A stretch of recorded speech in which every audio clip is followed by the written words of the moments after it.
Hey there. Welcome to my first fantasy football mock draft of the year. Picking from the 12th pick over here at the Fantasy Pros mock draft lobby. The goal really is just to obviously I get some practice for myself, but the goal really is to just kind of walk you through the process. If you are in the unfortunate position of having the 12th pick in your 12-man league, then hopefully I can show you how to conduct your draft loosely in a manner to build out a good competitive team. So yeah, you get those two picks back to back, and then you have a long wait. So right away with those first two picks, my goal would be to obviously you're always looking for value and best player available, that kind of thing. But my goal personally would be to walk with hopefully one stud running back and then the best wide receiver that can be there. My overall goal going into most drafts is to wait on quarterback and tight end for a while until I can nab the value that I like the most. Um, and that will allow you to get a large number of really usable running backs and stud wide receivers, which should put yourself in a pretty good position. Obviously you still have to hit that quarterback and the tight end value, but tight end is like pretty volatile. After you get past like the top 3 or 4 studs, these guys can be really good, but then they also have really really terrible weeks. Like George Kittle is like the perfect example. um I don't know. He had something like 7 games last year where he had like 6 or fewer fantasy points, like something crazy. So unless you get Sam Laporta or maybe Trey McBride, Travis Kelsey, Mark Andrews, those guys, you're going to be in for about half the year almost some pretty down games from your tight end slot. It's still really important to have a really good tight end, but I think you can get one later in drafts. You don't have to commit that premium pick to one of those top 4 guys so early in the draft. Same thing with quarterback. Quarterback is very very deep. I have a lot of quarterbacks that I really really like. Um, that you can get far later in drafts than you have to in order to get, say, a Josh Allen or a Jalen Hurts, that kind of thing. So we still have a few picks here. I'm still picking in 8 picks. So we're kind of, let's see, let's start looking ahead. Obviously, in a regular real draft, it's going to move a little bit quicker, probably. Um, or at least we should anticipate and prepare for that. So I still have some time to figure it out. So obviously, I'm not going to get Jamar Chase to fall into my lap. And so far, we've seen Christian McCaffrey go first overall, which makes sense. If you have the first pick, that's what I'm doing. I'm picking Christian McCaffrey. If I'm not picking Christian McCaffrey, I'm almost definitely taking Brees Hall or Bijan Robinson just because there are not that many stud running backs that can do what they can do. McCaffrey had 101 more fantasy points than the next best running back last year. So, just speaking at the running back position, you had a massive, massive edge if you had CMAC in your lineup on a weekly basis. So you're just looking at a situation where you don't have that many running backs who can get you monster production on every single week. So getting 1 or 2 of those guys, if possible, is pretty important. I do think after the first round and maybe the first part of the second round, though, that those guys are gone. So, if you get one, I don't think you need to go crazy and go running back and focus on getting that second one. I think you can just at that point build a little bit of a committee or go get some guys who are like RB2s or RB3s and just, rotate them in as you need to. So I am almost picking here. Let's see, 25 seconds to go. So at wide receiver, we can go after Garrett Wilson, Puka, Marvin Harrison Jr. So I like those guys, and we can maybe look at those guys with the second pick. But I'm going to start off and grab my running back. I really like Saquon Barkley this year. He's running behind the best offensive line of his career. He actually, I was going to say this before I saw this, but obviously the favored guy here is Saquon by the experts at Fantasy Pros. Don't disagree with that. If you want to go running back, Travis Etienne, Kyren Williams, and H.N. All look really good. I would probably start with Kyren Williams. Health be damned. Kyren has a monster role, and I like him quite a bit. But I'm going to go get another wide receiver that I really, really like, and that is going to be Garrett Wilson. Okay, once again, the experts like him at 75%. I do also really like Drake London this year, as a lot of people do. And there's obviously Puka, who I definitely could have taken as well. I am not anti Puka Nacua. The problem with Nacua is Cooper Kupp is healthy this year, and that was not the case last year. And if you go look at his splits, With Cup and without Cup, it's pretty sizable, the difference. So I just don't know if he's going to be that same monster that he was last year. It's certainly not a guarantee. So while he's totally fine in the second round, I would just rather get somebody who I think has a clearer path to a really, really high ceiling, and that's going to be Garrett Wilson for me. Let me just check over here to see where our guesses all. Okay, look at my team right there. Okay, so we have Saquon and we have Garrett Wilson. I'm feeling very good about that. Got my stud running back who I know has shown a top 5 ceiling in the past. Obviously, he's not going to catch quite as many passes as we're accustomed to seeing with the Giants playing in the Philly offense. And there is obviously the risk that Jalen Hurts and the tush push take goal line opportunities away from him. But like I was kind of alluding to earlier, he's running behind the best offensive line he's ever seen by a very wide margin. He's playing with the most talented offense and the best quarterback he's ever had by a very wide margin. Playing in the best system he's ever. I mean, everything is an upgrade for Saquon. He's still a freak athlete. Is he the guy he was when he was a rookie? No. But he's still shown in the past 2 years that he can be quite good. I mean, let's see, just real quick. I should have actually pulled this up before, but hey, we have time. Okay. I don't pick for another 12 picks here. And that's just a reality situation. If you're hanging out and trying to, get some advice from me or see how this kind of unfolds, we're going to have to bide our time a little bit. And obviously I can't talk nonstop. So let me go find Saquon Barkley here using trusty old sleeper. And if you look back last year, he missed 3 games and still was RB13 in PPR leagues. That's pretty good. The year before, he missed 1 game and was RB5. So when Saquon is healthy, we know he can be still an explosive player. He can still catch a lot of passes. He can still score a lot of touchdowns. So across the board, Saquon looks awesome. I think he has a chance to be the overall RB1 on the year just because everything. I mean, he was doing this in a terrible situation. The Giants weren't a very real threat to pass. Nothing about them schematically was very scary for opponents. So, well, that's not fully true. I can't put that on the ball because he's a good coach. But Daniel Jones really, and then he got hurt last year too, so it's way worse than usual. Just not having a competent quarterback under center has really held Saquon back, I think. So love Saquon. And so I really like him there. And then Garrett Wilson, he's basically like Aaron Rodgers' new, more explosive version of Davante Adams. Not quite as good as a route runner as Davante has been, but he's still very good and way more explosive than Davante has ever been. There is mild risk in a 40-year-old Aaron Rodgers returning from an Achilles tear and just simply getting hurt again or just being washed. I am actually one of the few people that seems to think that Rodgers will be very good this year. His training camp reports have been great. Really hasn't missed any time due to injury. He just had like his Egypt trip or whatever. So, as far as volume, Garrett's going to get it. As far as talent, Garrett has it. I mean, Garrett Wilson, here's another guy we can look at real quick before my pick comes up in 2 picks.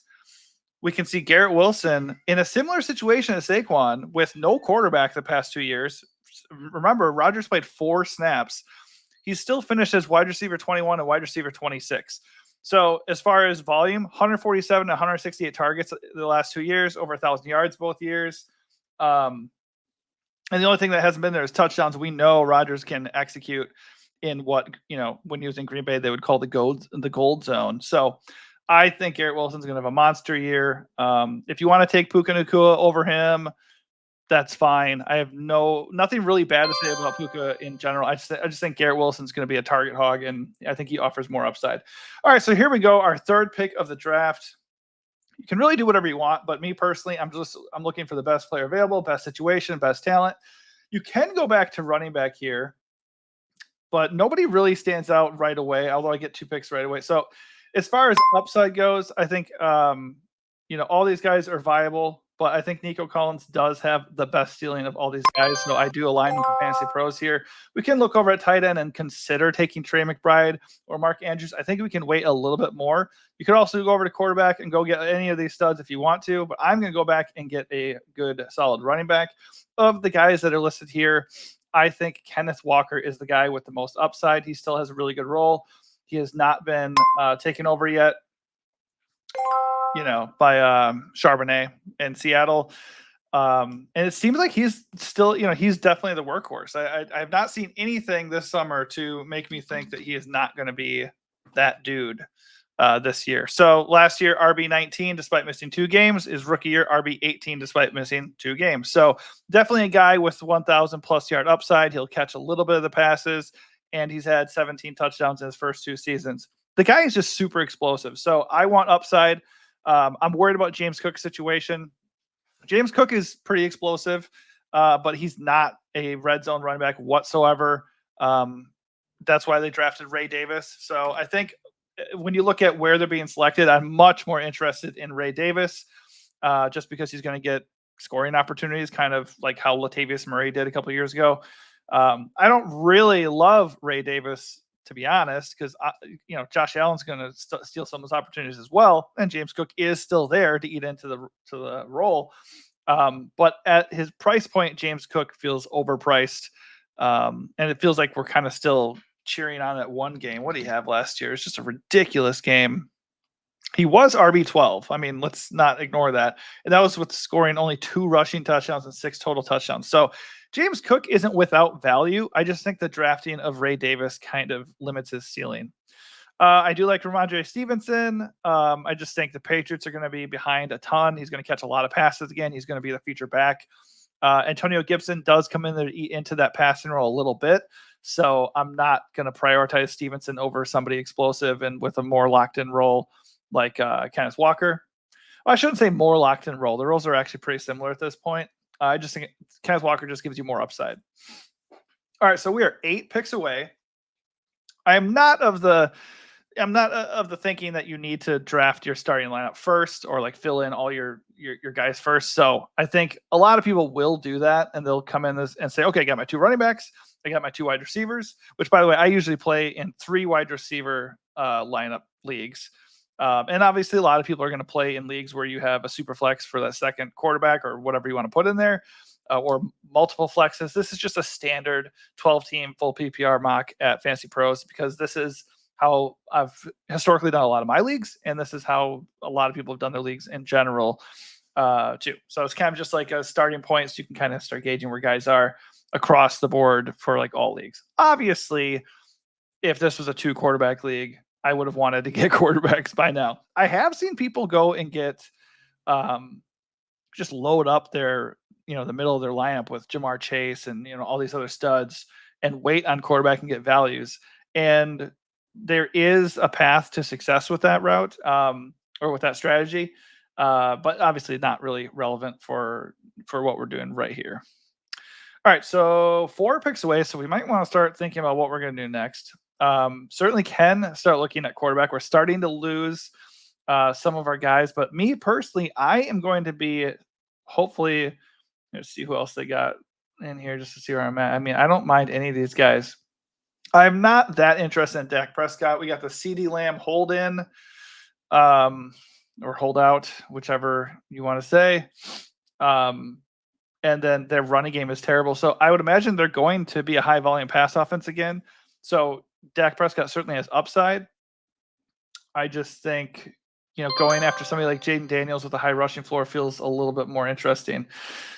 Okay, so now we're looking over at what we got for running back. We could go Stevenson. I think he's pretty safe. Najee Harris has been a popular pick. I think that's fine too. It's very possible I might not be able to get to both those guys when we come back. If we're looking at this here, though, George Pickens and Rashee Rice are both very, very interesting. I'm assuming at this point Rashee Rice is not going to be suspended. So I am going to go grab Rashee Rice at a pretty nice discount. You're getting Rashee Rice at the end of the 5th round here, basically a 6th round pick. That's crazy to me. And I also really like George Pickens here. We could entertain going back and getting a running back, or we could go get a tight end. Tight ends are starting to dwindle, so this is where I would start thinking about getting my tight end, and I do really, really like Dalton Kincaid. So I'm going to kind of finish my main starting lineup there with Rice in the flex, Kincaid at tight end. It is not an easy spot at all, as far as I just feel like you're constantly put in situations where there are a lot of guys that look really, really good. So if you wanted to take Pickens instead of Dalton Kincaid, don't blame you. If you don't really like Dalton Kincaid and want to wait and go get Jake Ferguson or Njoku or even Brock Bowers, that's totally fine too. I'm just very high in Dalton Kincaid, and I think at the beginning of the 6th round, that's totally fine. I have no issues with that. Waiting until round 6 to get my tight end feels just about right. And the nice thing is you could wait another round or two and still get one of these guys, and that's fine. I really want Kincaid personally. He's going to be a top 5 tight end in my opinion, and I would not get him in this mock if I waited any longer. At wide receiver, Pickens would have been my next pick of this lot, probably then tanked out after him, and then I'd probably boost Calvin Ridley over these guys. Deontay Johnson just got hurt, and I mean, I don't trust Bryce Young whatsoever. Keenan Allen's had the out of shape reports, and he's old and he's injury prone. So a lot of reasons to not be, gaga about Keenan Allen. We go back to running back. Now Najee is still there. Zamir White has a massive role going into the season. Obviously, there's major, major question marks as far as will he be able to effectively, catch the ball out of the backfield? What does Gardner Minshew being named the starter mean for this offense? And all that. So not that we have to worry about it now because he's gone in this mock, but I mean, we're still getting good value here. So I will probably at this point do one of two things. Well, first I'm just going to see, hey, what wide receivers are here, because we get 3 spots for wide receiver or running back. And in a PPR league, I'm committing that spot to a wide receiver, or if there's an amazing tight end there, I would consider that as well. So that's where I'm looking first. Like go look at wide receiver and tight end and think, is there a guy here that I cannot turn away?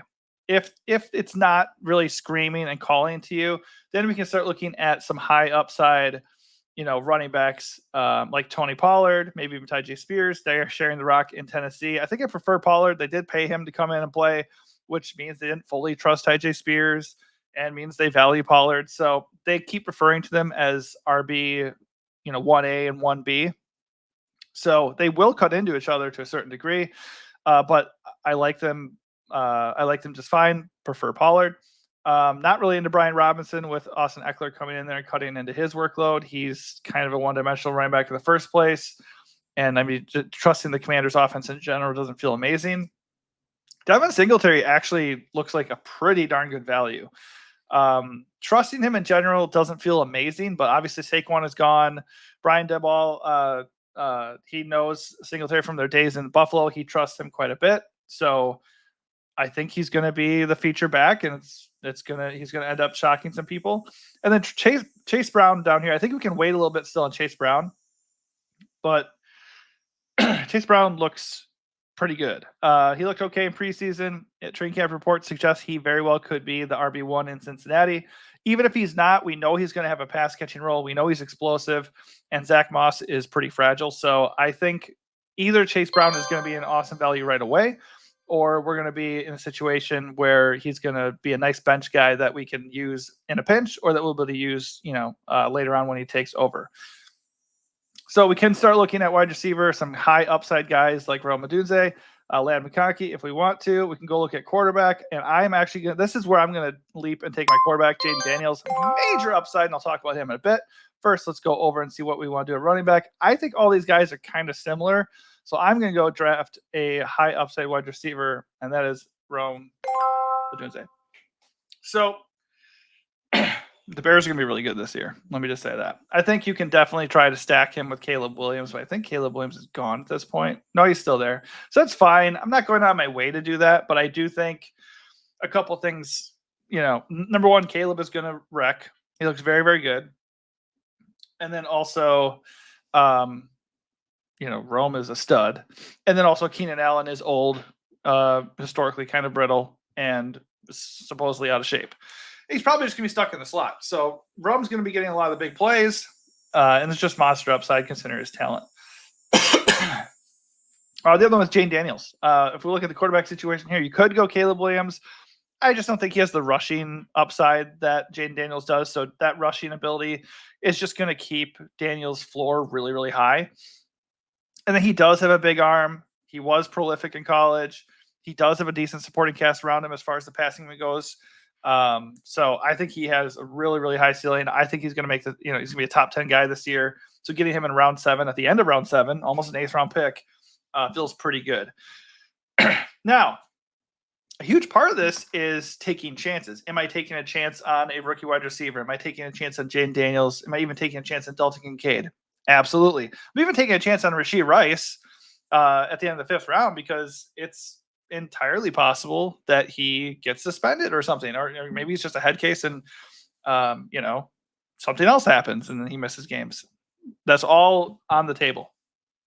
But I think these are the chances you need to take if you want to win your league, especially from the 12th spot.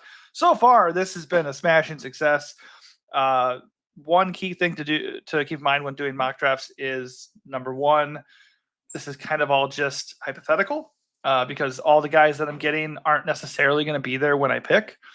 But you just have some kind of frame of reference of where guys might be, how you value guys, what positions you want to attack, when and where. All that stuff is really, really good. And that's why mocks are helpful. And obviously mocking against real people is more helpful than just doing a random mock draft on your own, just because you can start to get, an idea of what real people are doing and how they're valuing people. All right, so here we go again. Finally got to pick again.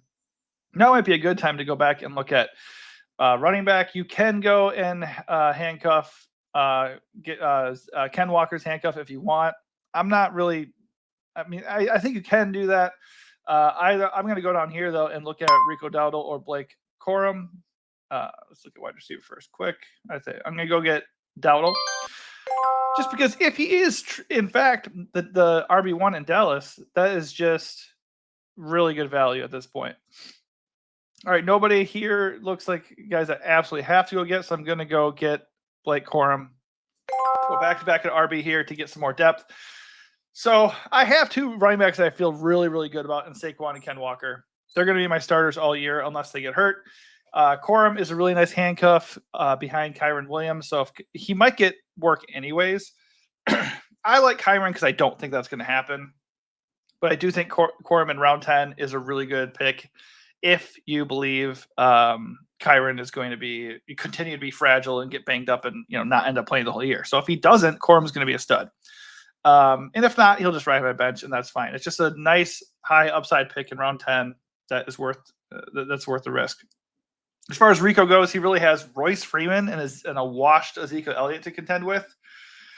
So I feel pretty good about that. At the end of round 9, that seems like really, really good value. All right, so now I have 4 running backs. I can only start 3 in general, so I'll be looking to get 1 or 2 more. Maybe I only have 3 more bench spots, so probably just going to go for 1 more. And I don't think we need to do that now. I think this is a good time to switch back and look at what wide receivers really stand out. And I mean, nobody really jumps out to me here. Maybe Khalil Shakir, just because he might have a monster role with the Bills. But since I already am kind of pot committed to Kincaid, I don't want to spread it out and have multiple Bills here. I don't have a stack here with with Josh Allen or anything, so I don't think that's a major priority. Josh Downs would be really interesting if we can trust that he's going to be healthy. He's got an ankle injury, no timetable to return, so I don't feel amazing about that. Let's see if there's anybody else that stands out. Dontayvion Wicks is a training camp darling who looked good last year. Adonai Mitchell, if he ends up starting for the Colts, could be really good. Mike Williams is coming off an injury, big target for Aaron Rodgers, but I don't fully trust him. I already have Garrett Wilson. Again, I don't want to stretch myself thin with multiple Jets receivers necessarily. So wide receiver isn't looking amazing. I would probably just end up using at least one of these next 2 picks on somebody who I can get some correlation with, perhaps Jahan Dotson with Jaden Daniels. Don't love the camp reports that he might not even be the wide receiver 2, though. So I might be hesitant to go that route.